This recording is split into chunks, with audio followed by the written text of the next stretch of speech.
ഒരു സിനിമ തിയേറ്ററിൽ പോയി കാണാൻ പ്രേക്ഷകരെ പ്രേരിപ്പിക്കുന്ന അല്ലെങ്കിൽ സിനിമയുടെ ഹൈപ്പ് കൂട്ടുന്ന ഒത്തിരി എലമെന്റ്സ് ഉണ്ട്. സിനിമയുടെ കഥാനായകൻ, സിനിമയ്ക്ക് കൊടുക്കുന്ന പ്രൊമോഷൻസ്, അതിന്റെ ട്രെയിലർ, ഇതിനെല്ലാം അപ്പുറം അതിന്റെ സംവിധായകർക്ക് ഒരു വലിയ പ്രാധാന്യമുണ്ട്. റിലീസിന് ഒരുങ്ങുന്ന സിനിമകൾക്ക് അതിന്റെ സംവിധായകരുടെ ലാസ്റ്റ് റിലീസായ സിനിമ നൽകുന്ന ഒരു ബൂസ്റ്റപ്പ് ഒന്ന് വേറെ തന്നെയാണ്. അത്തരത്തിൽ പ്രേക്ഷകർ ഒത്തിരി ആകാംക്ഷയോടെ കാത്തിരിക്കുന്ന സിനിമയും അതിന്റെ സംവിധായകരുടെ ലാസ്റ്റ് റിലീസായ സിനിമകളും.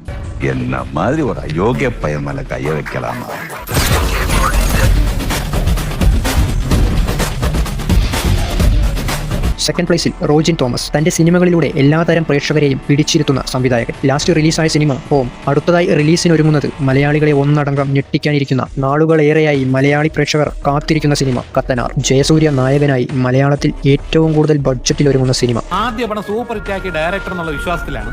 വിശാലിനെ പോലെ ഇത്രയും ബിസി ആയിട്ടുള്ള സ്റ്റാർ നിനക്ക്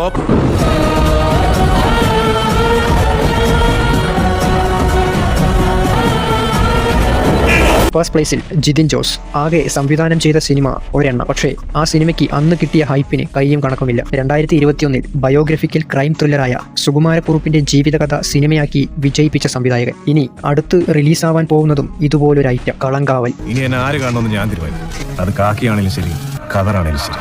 അവർ നടത്തിയ അത്യസാധാരണമായൊരു കുറ്റാന്വേഷണത്തിന്റെ കഥ. അത് വല്ലാത്തൊരു കഥയാണ്. ഇതിനൊരു അവസാനമല്ലേ സാറേ? നമ്മളായിട്ട്